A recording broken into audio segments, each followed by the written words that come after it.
Hello बेटा, इस साल मध्य शरद उत्सव मून फेस्टिवल पर घर वापस आ रहे हो, ठीक है?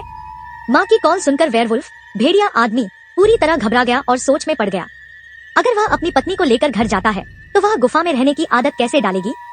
अगर कहीं से कोई जंगली सुअर निकल आए तो वह डर के मारे उछल जाएगी। खाने के समय यहाँ तक कि स्टेक भी कच्चा खाया जाता है, जिसे देखकर उसकी पत्नी का मन ही नहीं करेगा। बर्तन धोने के लिए उसे जमीन पर बैठना पड़ेगा और सोने के लिए ठंडी पत्थर की स्लैब पर लेटना पड़ेगा। यह सब सोचकर वेयरवुल्फ को डर लगने लगा। लेकिन अगर वह वापस नहीं गया तो माँ उसके बचपन की तस्वीरें देखकर दुखी होगी। यह तो बहुत गलत होगा। बहुत सोचने के बाद वेयरवुल्फ ने आखिरकार अपनी पत्नी को लेकर घर जाने का फैसला किया। घर पहुँचते ही माँ ने गर्मजोशी से उनका स्वागत किया और उन्हें बैठने को कहा।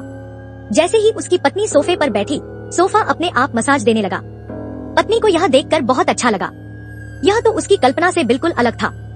तभी एक बड़ी मकड़ी अचानक से उसके सामने आ गई, जिससे वह डर गई। लेकिन माँ ने उसे दिलासा देते हुए कहा कि यह सिर्फ एक चॉकलेट स्नैक है। माँ ने सच में बहुत ध्यान रखा हुआ था। पत्नी ने चॉकलेट का एक टुकड़ा उठाया और मजे से खाने लगी। डिनर के समय भी उन्होंने कच्चा मांस नहीं खाया। पिता ने खास तौर पर अच्छी तरह से पकी हुई स्टेक तैयार की थी, जिसे पत्नी ने बड़े चाव से खाया। पूरा परिवार हंसी खुशी डिनर का मजा ले रहा था। खाने के बाद पत्नी ने बर्तन धोने की सोची, लेकिन जब उसने जमीन पर रखे पारंपरिक सिंक को देखा तो वह असमंजस में पड़ गई। तभी माँ ने चुपचाप एक बटन दबाया और पूरी तरह से ऑटोमेटिक डिशवॉशर प्रकट हो गया। पत्नी यह देखकर हैरान रह गई कि एक पुरानी गुफा में इतनी अत्याधुनिक तकनीक मौजूद थी। लेकिन असली समस्या सोने की थी। गुफा में कोई आरामदायक बिस्तर नहीं था। वे दोनों सोच रहे थे कि कहाँ सोएं। तभी पिता ने एक बटन दबाया और एक बड़ा ऑटोमेटिक सुपर बेड निकल आया। वे दोनों आश्चर्यचकित और खुश हो गए। जैसे ही उन्होंने बिस्तर पर लेटकर आराम किया, पिता ने एक और बटन दबाया और ऊपर की छत पारदर्शी हो गई, जिससे वे खूबसूरत तारों भरे आकाश को देख सकते थे।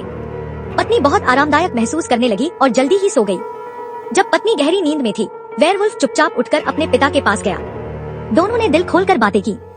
वेयरवुल्फ ने अपने माता पिता के इस शानदार स्वागत के लिए उन्हें धन्यवाद दिया।